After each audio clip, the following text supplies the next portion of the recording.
Okay, so welcome again to today's webinar on the new National Aging and Disability Transportation Center, which is an FTA-funded technical assistance center like National RTAP. We are excited for the opportunity to hear more about this new center and the resources, training, and technical assistance services available to rural and tribal transit agencies through the center.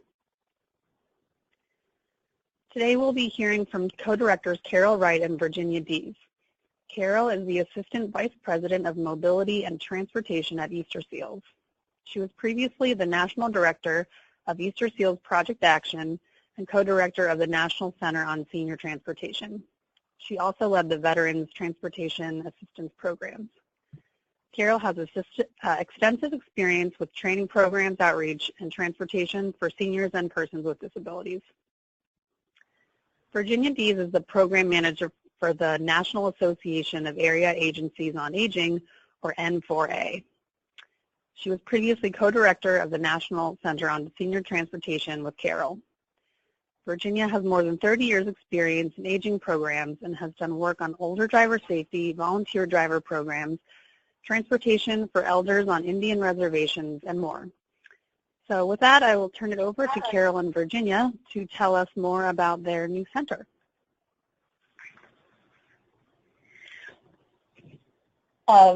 Hello, this is Robin Phillips, the Director at National RTAP, and I'm here with Carol and Virginia Dize, and Carol Wright and Virginia Dize, and we're really excited to talk about the new center and how it works with the Federal Transportation or Federal Transit Administration Technical Assistance Centers. They are a real partner with us at RTAP, and we are very excited to get their resources online so we can basically help them connect with our customers and for us to be able to help their customers too. So do you want to change the slide?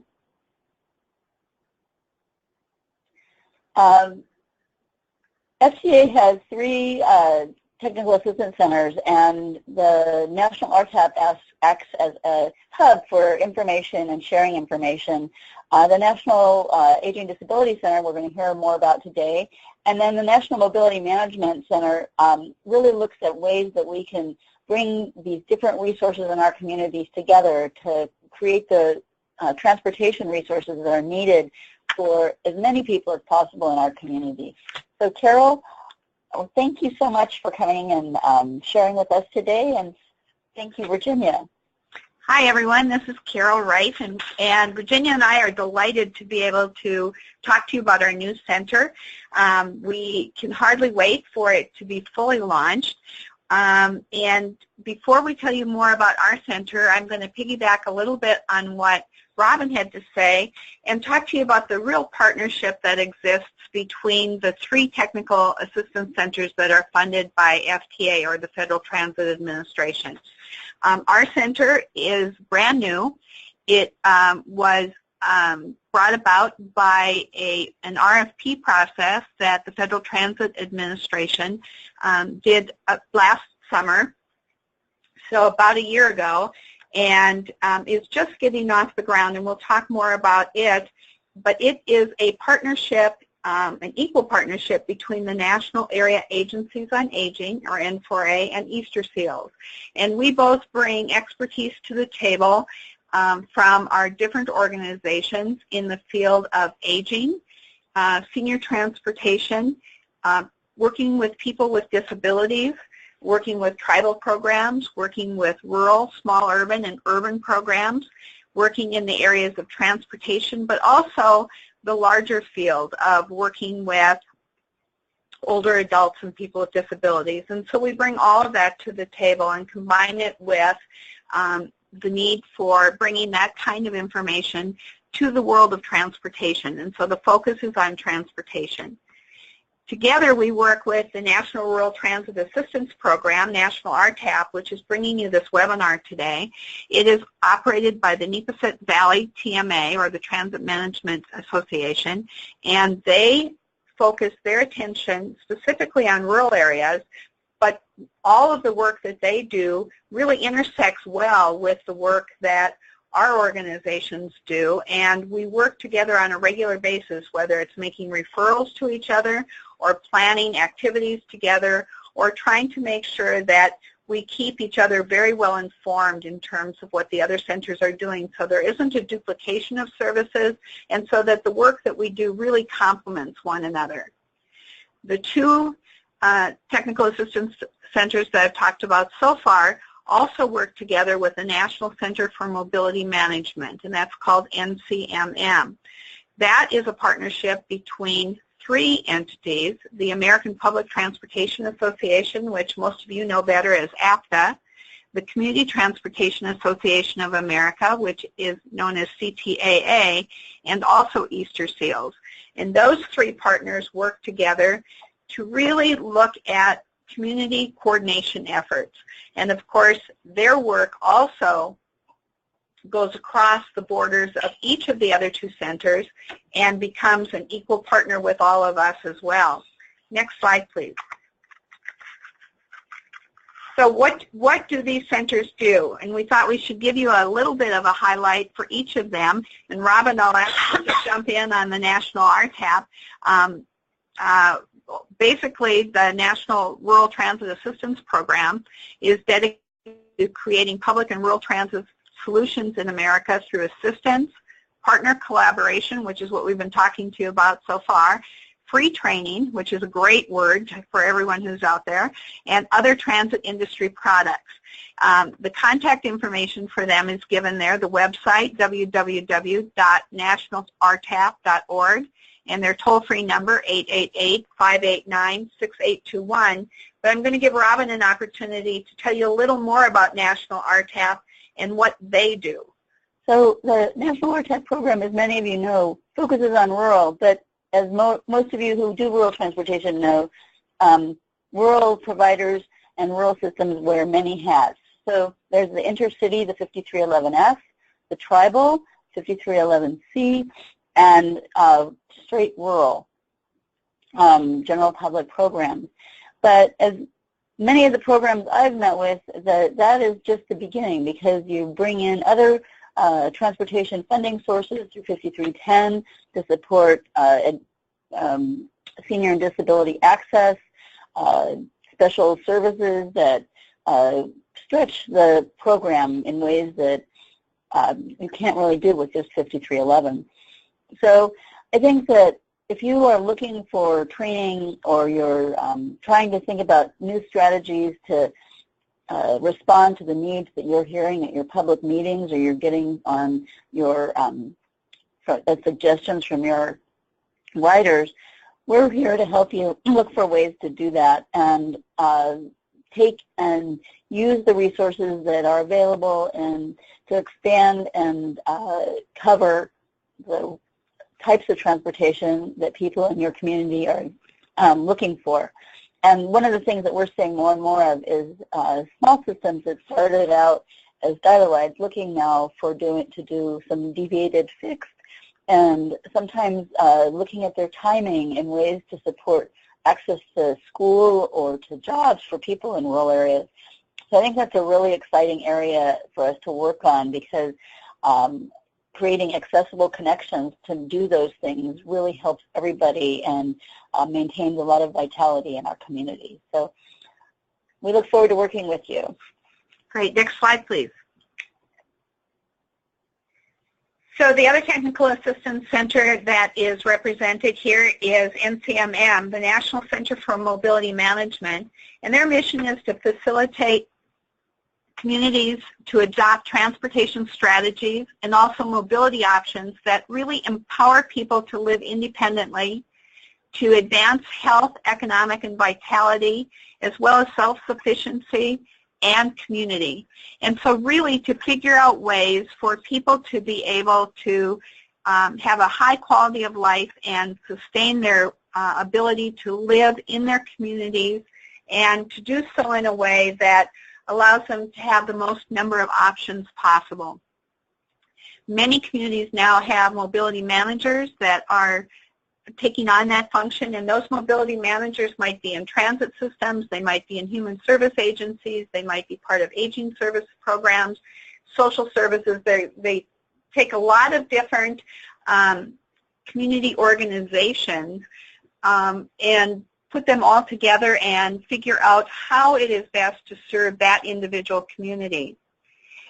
This, excuse me, this center's activities support FTA grantees. It provides lots of training for mobility managers because mobility managers, again, wear lots of different hats. And it partners in adopting proven, sustainable, and replicable transportation coordination so that when people are out there and they get ideas, it's things that communities of different sizes and different shapes can take pieces of and be able to apply within their unique setting. It also talks about mobility management on many different levels, so it can be adaptable depending on what the circumstance is in your own community. And of course, the one-call, one-click centers that we all hear about and the various ways that those can be implemented. So whatever those information practices are that are in your communities, the National Center for Mobility Management wants to be able to gather all of those ideas and find solutions that work for many different kinds of communities. You see their address there so that you have it available for the website and for their toll-free number. So anytime you have some questions, please use them as a referral piece as well. Next slide, please. So who's the National Aging and Disability Transportation Center? That's what you tuned in to find out about today, and so we'll finally get there. It actually was launched in December of 2015, but that's kind of a misnomer because that's when you get permission to start your process of putting together a center, and there's lots of things involved in doing that. And so we are just in the beginning stages of being able to have a true technical assistance center with all of the functions that we want to have available to you in terms of making resources available to you, being able to answer your questions, being able to provide you with a website and other resources that you are used to with more well-established centers that we've talked about so far. Again, like we told you, it's a partnership of the National Association of Area Agencies on Aging and Easter Seals. And it builds on our earlier work. Many of you are familiar with the National Center on Senior Transportation. That was around for about 12 years and provided us with lots of great resources as we worked on issues relative to senior transportation, whether it be in rural areas, suburban areas, urban areas, or for tribes. We also built on the work of Easter Seals Project Action, which dealt a lot with the Americans with Disabilities Act. And so on the news within the news center, you're going to find a lot of those same resources, especially those that people found the most valuable, to be still available to you so that you can get those resources as well as new resources that the center will be developing. Our center promotes the availability and accessibility of transportation options, and it focuses primarily on 3 groups, although we know that when we focus on these groups, we actually help entire communities. And that is older adults, people with disabilities, and caregivers, so family members. And so when you help all of these people and you try to come up with solutions that work for them, you are really coming up with community-oriented solutions. Our focus for this particular center is on Section 5310 formula grants. These are Federal Transportation Administration grants that are available within communities, and we are supposed to be the go-to people for everything 5310. And 5310 is a real complicated program in many ways because there are so many different options for you for putting together these formula funds, and we hope to be able to answer all of your questions that come up in terms of how those funds might benefit you and your communities. Next slide, please. So what are the goals of the NADTC? Well, we have 4 main goals. First, it's to promote the use of accessible public transportation, whether you need to get to a job, you need to get to health care appointments, whether you need a ride so that you can further your education or get to the elementary school, recreation, social activities, and to support independent living. So the idea is so that people can get where they need to go to be able to live their life in the most independent manner possible. We also have as a goal to increase the effectiveness, efficiency, and quality of coordinated human service transportation. The word coordination has been out and about for a long time. We want to really be able to put that term to good use in terms of saying, so now how should we be coordinating? Who should we be coordinating with? 5310 requires coordination, so how do we go about actually doing what it's asking us to do? A third goal is to ensure transportation planning is done in conjunction with broader planning activities at all levels, so that it's not just a plan that stands alone, but it's part of your community planning efforts and part of your government planning efforts if there's an MPO involved, so that it isn't done in isolation, but that it really works to bring the entire planning effort that's taking place for your particular area and make it useful for all people. As part of that, we also want to make sure that the people who are in most need of the services are involved in the planning efforts. So when planning is going on, that older adults are being used in the process and ask what their needs are and what options they would prefer to have. And that goes for people with disabilities as well. And finally, our goal is to highlight and assist in developing promising practices that solve transportation challenges. What we want to do is make sure that we find out what are those good ideas out there that all of you have and the things that you all are doing very well, and make sure that we can take those connections and broadcast them so that other people can know the good things that are happening, and make sure that if someone is having a problem, we can hook you up with someone that you would not otherwise have an opportunity to meet or to know about, and to put you together with people to help them solve their challenges as well. When we do this, we're able to maximize the effectiveness of those federal investments are out there, especially those that are involved in specialized transportation. And that goes to what we talked about earlier with the 3 centers as well. Virginia's going to talk more about the programs and get into some of the specifics of what it is that NADTC is doing. Thank you, Carol. Next slide. I want to say a word to begin with about our target audience. Carol talked about the fact that the NADTC was created with 3 particular audiences in mind: older adults, people with disabilities of all ages, and caregivers. And by caregivers, we primarily mean family caregivers. But most of our work actually will not be directly with those 3 audiences.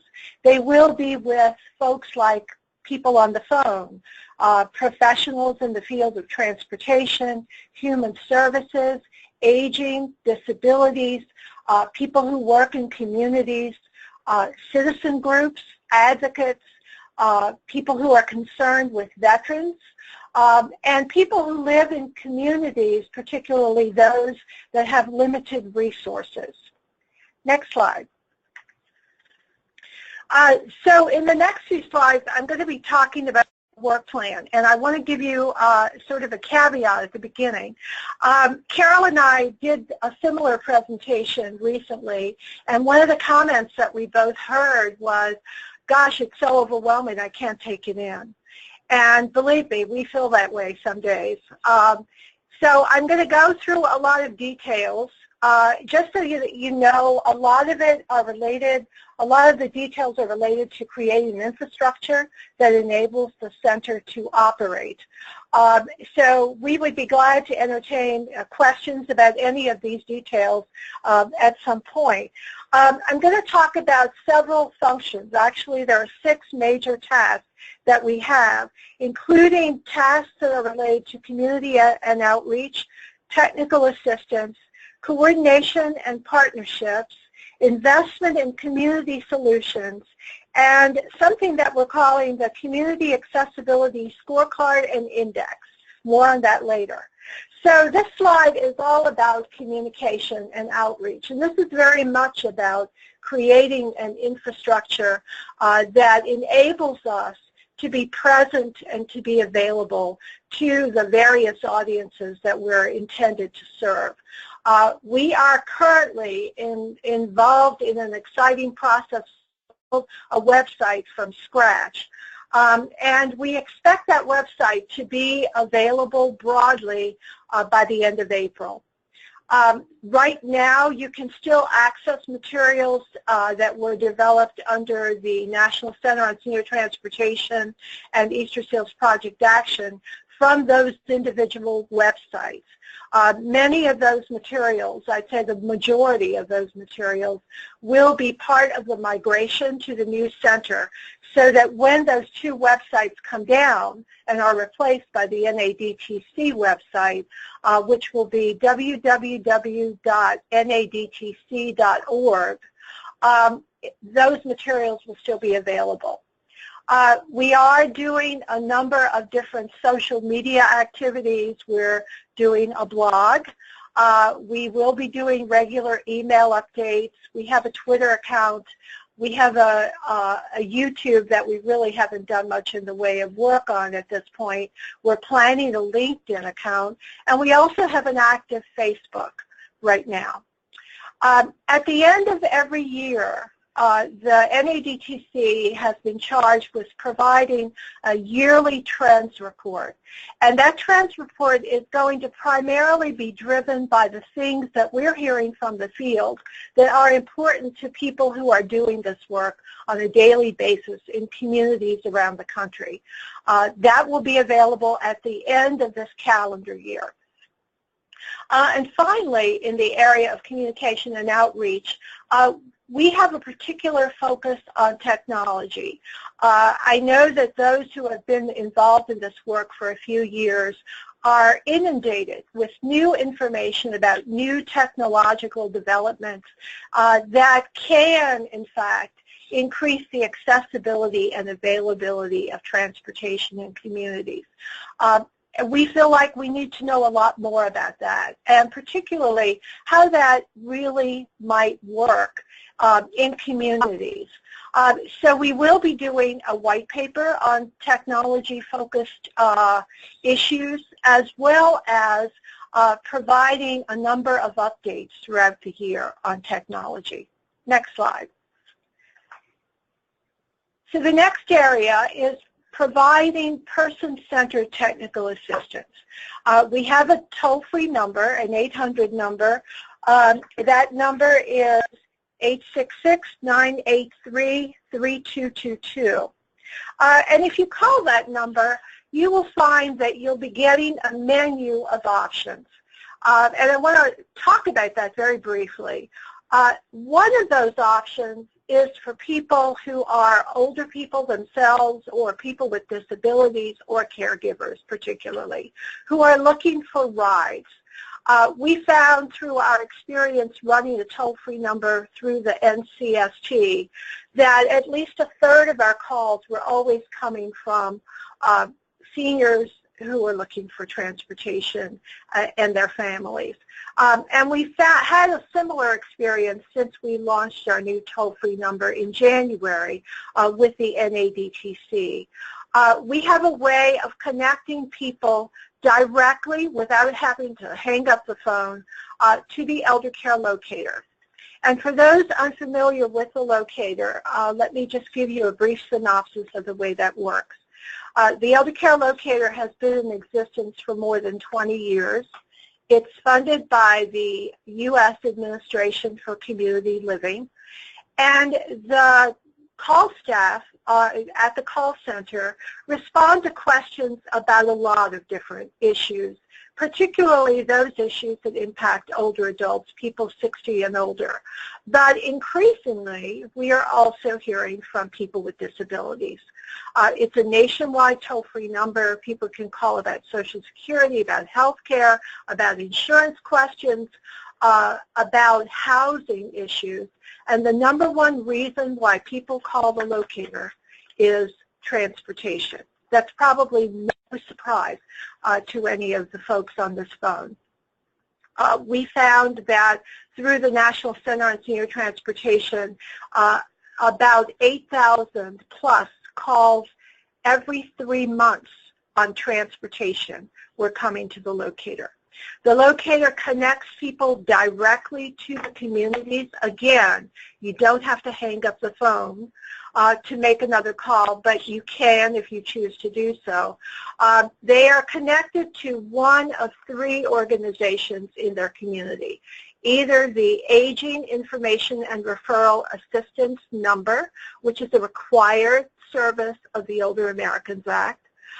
In many communities, that aging and information line is actually handled by an Aging and Disability Resource Center.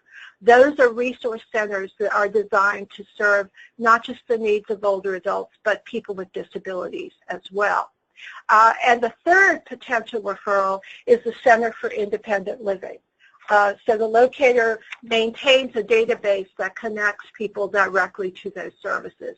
In addition, there are transportation specialists, and periodically the staff of the NADTC does training and technical assistance for those transportation specialists to ensure that they have the best information possible to counsel people about transportation, so that when they get to the local number, they will ask the right questions and get the information and assistance that they need as quickly as possible. So that's our toll-free line. NADTC will have an information clearinghouse on our website that will be operational 24/7 and enable you to download documents easily. And we will be doing primarily the publications that the NADTC is producing. Will be posted online, will be downloadable in various formats, and will be readily accessible to people. We will also have those when we travel around the country or are at conferences, but primarily we're seeing those as an electronic access point for anyone who needs particular assistance in the areas that we've got publications on. Our next big task is training. We will be doing a series of webinars. As well as in this year, we'll be offering 2 online courses. And I should say that the first online course is going to be focused on the 5310 program, and we'll be starting in a month or so. Our second online course will not be available until the late summer, and that's going to primarily be focused on human services transportation. We also will be doing a number of in-person events at various conferences. Carol is going to be at the Community Transportation Association of America conference, for example. I will be, and Carol as well, will be at the National Association of Agencies on Aging annual conference. We will be doing a mobility fair for the 3rd year in a row and spending an entire day focused on mobility and transportation. Next slide. Coordination and partnerships are a critical element of our center. As Carol and Robin already attested to, not just working with the other 2 federally funded transportation technical assistance centers, but also working with other stakeholders in the field. We'll be putting together at least 5 stakeholder committees that this year are going to be focused on our planning for the 2nd year, our grant program, the development of that accessibility scorecard that I'll mention in a minute, providing us guidance and assistance as we develop various products. And the 5th one is focused on technology. This will enable us to reach out to the field, and not just the experts here in Washington, but experts in communities around the country who can guide our work and ensure that the kind of work that we do is the kind of work that is going to be of greatest assistance to folks in the field.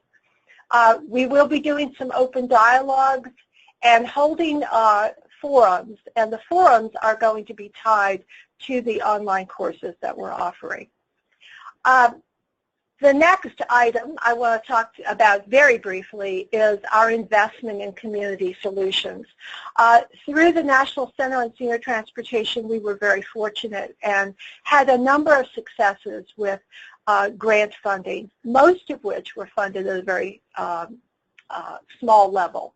But nevertheless, we really saw some amazing community successes. And we really believe that investing in community solutions is the way to go to really make a difference in this field. Later on, probably by the middle of May, we will be issuing a call for proposals. It will be focused, this first round of grant funding will be focused on planning, community planning, particularly focused on accessibility for our target audiences, older adults, people with disabilities in particular. And stay tuned more later. Hopefully you picked up on all those different communication vehicles and are already on our mailing list. We hope you are. If you're not, you can easily get on that mailing list by contacting us. And finally, the development of a community accessibility scorecard and index. Just a couple of words about this. We know that most communities in some way or another are involved in transportation planning, particularly coordinated transportation planning, and that's a critical element of the 5310 program, certainly, but it's a critical element really of providing transportation to the community. And we know that a lot of communities, when they start to go down the planning route, some of the things that they struggle with is, has somebody else already developed a good tool that I can use? What are the sources of information I can have access to? How can I do a better job? And how can I assure that when I'm done, I will have really touched all the right bases and not missed anything important? So that's the kind of the genesis for the creation of the scorecard. We are approaching this work in a kind of a step-by-step fashion. So we are, the first part of this is the development of a report on all the different sources of information that communities might be able to access to get a better sense of what is their transportation situation, how do they compare with other communities of similar sizes, or how do they compare with other communities in their state. So we are doing an inventory of those kinds of instruments and tools that are available out there. And once we have gathered all that information, then we will make a decision as to exactly what's missing and what really is the most appropriate approach for us to take. Next slide. And how to stay in touch with us, I've already alluded to a number of ways. Sign up for our e-blast, visit our website at the end of April, keep up with our blogs, become a follower on Twitter or Facebook, or in contact when we get up on that particular site.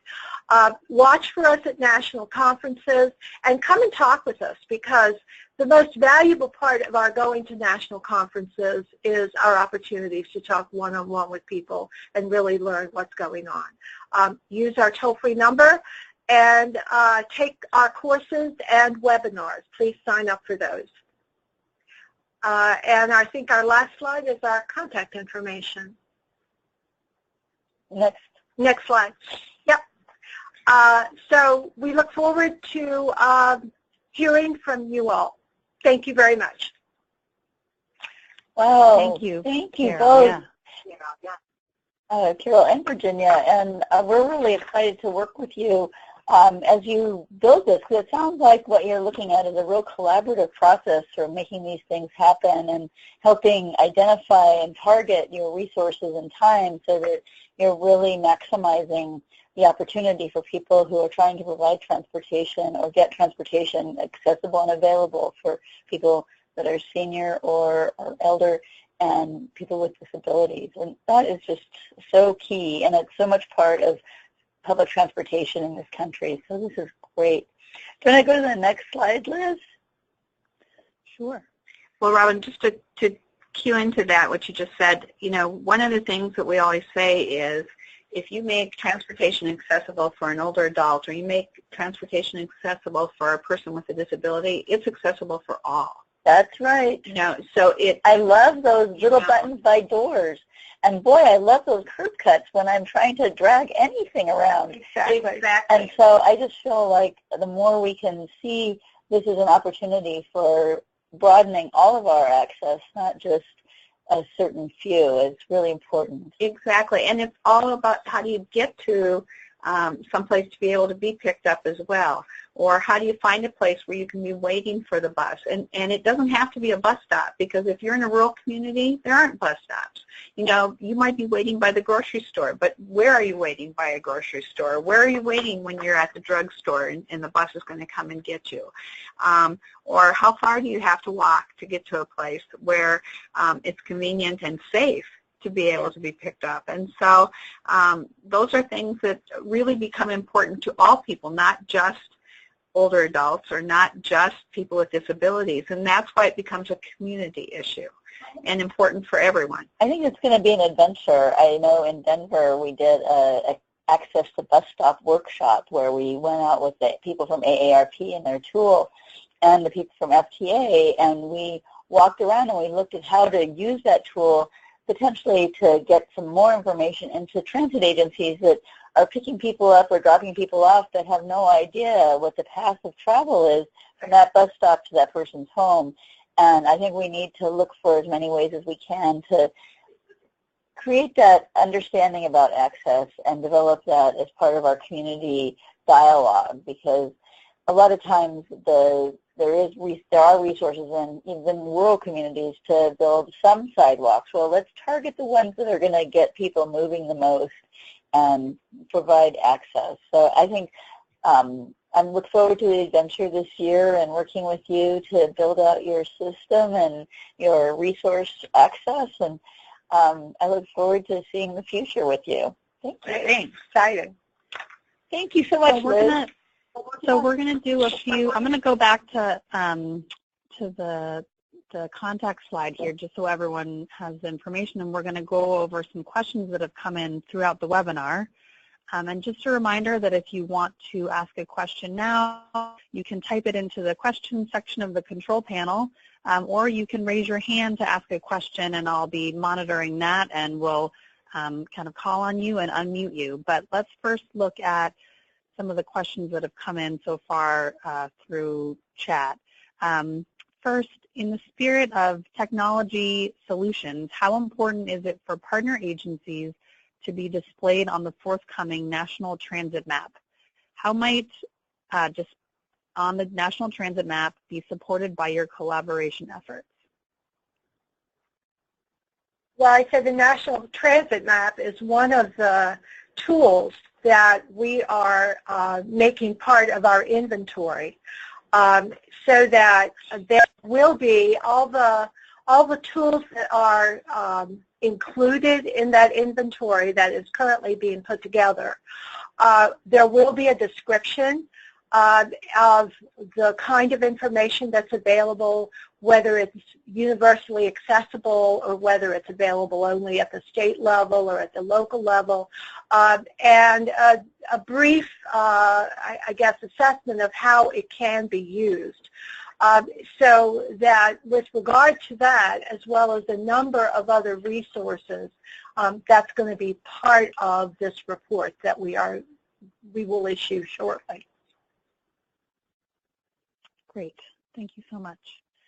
And again, this is Carol, I would add to what Virginia said, that that's another opportunity for the partnership between the 3 technical assistance centers, because we all have information in our databases that cover transportation throughout the United States. And with all 3 technical assistance centers working to build that information and have that data available, it will become a real comprehensive instrument for all 3 technical assistance centers to have available for the professionals out there as well as people who are looking for rides.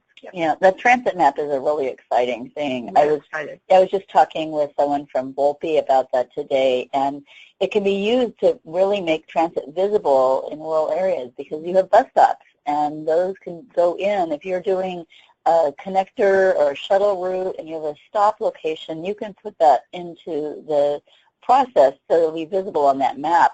And if you're doing a deviated fixed route, you also can be part of that GTFS spec that is going to pull up.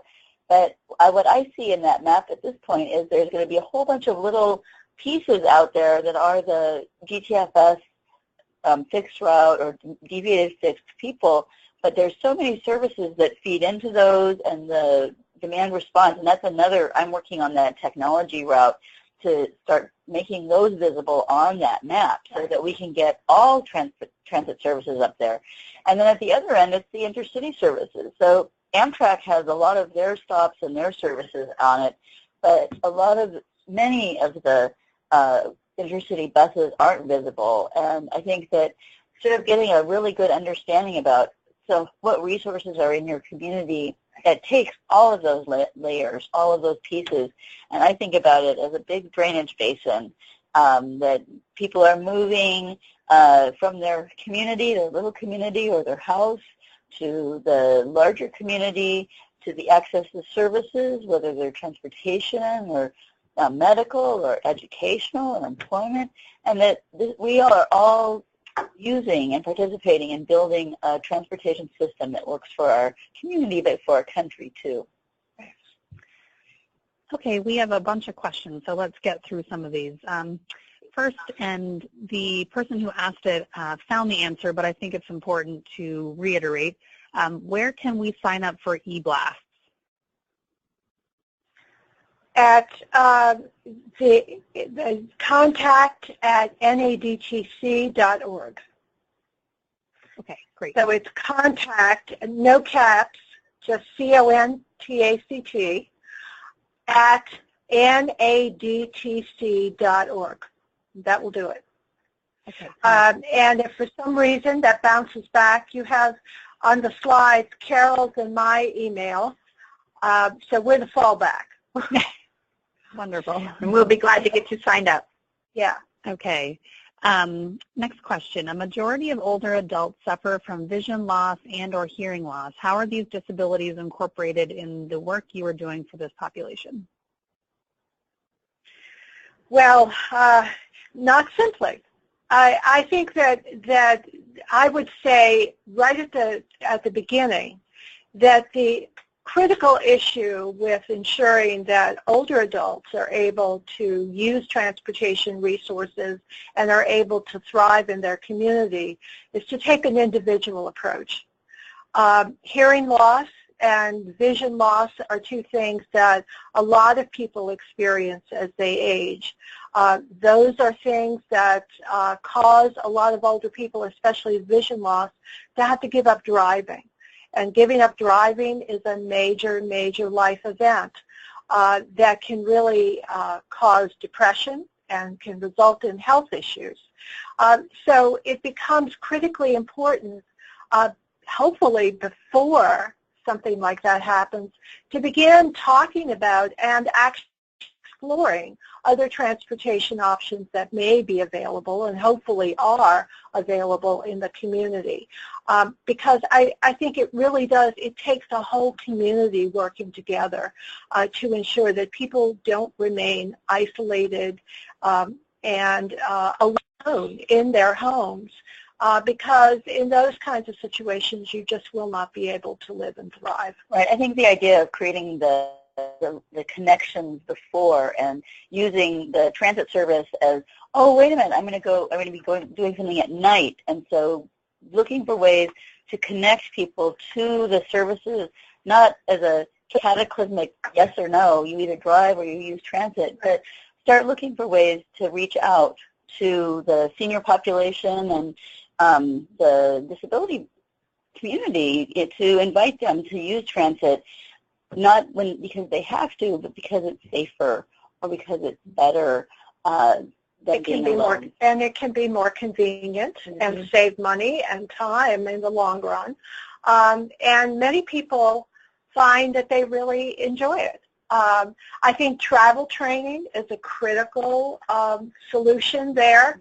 And we found through our work on the National Center on Senior Transportation that sometimes even travel training needs a little bit of a push, so that you do the travel training, but you also take people on an excursion of some kind, or you give them some free bus tickets as an incentive to actually use it on their own. So whatever it takes, I think, we really do need more people to take advantage of good resources that are available in their communities, and more people to be aware when there aren't good resources in their community and be demanding that more resources be made available. The other thing I would add is our website will be completely accessible, and one of the pieces of material that we really encourage people to use as a resource that will be available on the website is how to hold accessible meetings, that we really encourage all of you out there to check out, because it talks about what to do if you know that you have people, and maybe you have people and don't know that you have them even, to make the meetings that you do have accessible to people with a whole variety of disabilities, but including people with vision loss or hearing loss. Thanks, Carol and Virginia. So about travel training, we had a question that is, will you still have travel training resources and training available? Yes, this is Carol. Both travel training materials and access to information about travel training programs will be on the website and available for people to download, and notices of travel training instruction will be available as well. Great. What is the size of the grants being funded through the community grant program? Is it annual or biannual? At this point, we're talking about a smaller grant funding program for the first year, but we're seeing it as possibly part of a 2-year funding cycle, so that the first planning grant would be in the neighborhood of $25,000 per grantee. We're talking about funding up to 12 grants during that first cycle. Subsequent to that, we will probably do a competition among those granted, those grantees, to award a larger sum for a second round. But in addition to that, our plan right now, and FTA has been clear that they want to see this happen to the extent that funds are available, is hopefully to do an annual grant competition. Okay, great. What specific new products are planned to be developed or delivered by the center in 2016? I did hear an online 5310 training and webinars, but what else? Well, just so that you know that all of that has to be approved by the Federal Transit Administration, and they approve it on a product-by-product basis. And so right now, the ones that have been approved that we're aware of are a brochure that will talk about all of the kinds of things that we've discussed today to let people know how to get a hold of us and what's going to be available. The grant program, information on it, and then the fact that there will be the grant program. The 2 online courses have been approved in terms of having those available to people. We have at least 6 additional webinars, but the topics for those webinars will be approved by FTA on a one-by-one basis, and so those will be announced both on the website and through eBlast.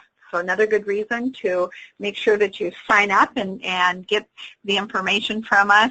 And so because this is a brand new launch of a brand new center, some of that has not been officially determined yet. but you can count on the fact that there will be a number of brand new products that will be available and that they will be announced as they are available.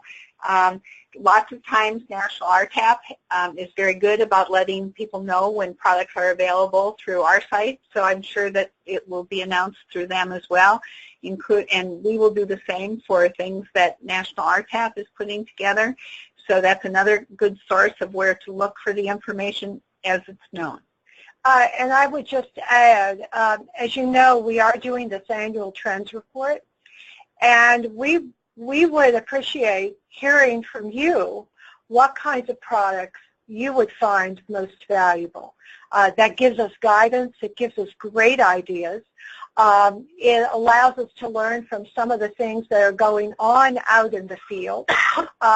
So if you have ideas about products that you think would be particularly valuable and that particularly would be helpful in terms of increasing the availability and accessibility of transportation to everyone, then we would love to hear from you. Great. Yeah, we definitely will share any new products or webinars or courses, information about those in our ENews, so be sure to be signed up for that as well from National RTAP. Next question, there seems to be a lot of overlap between NADTC and NCMM. What are the primary differences? Okay, there really isn't a lot of overlap any more than there is with National RTAP. FTA was very careful as they set up the 3 centers to make sure that while we have things in common so that we all can work in concert with one another, that our goals and mission and specific areas of focus are different. And so between NADTC and NCMM, some of the big differences are NCMM concentrates a lot on healthcare. The Rides to Wellness program in particular, it concentrates its efforts on mobility management specifically. It looks at a lot of coordination issues, but in a different way than NADTC does. With the National Aging and Disability Transportation Center, we concentrate on the Americans with Disabilities Act. We concentrate on transportation for older adults, concentrate on tribal transportation as it pertains to our various audiences. We concentrate our efforts on making sure that we're doing coordination between human service transportation and public transportation so that there is less duplication of services and more coordination between organizations. So there are significant differences. And then anything dealing with the 5310 program is something that those type of questions and concerns come to NADTC. Great, thank you.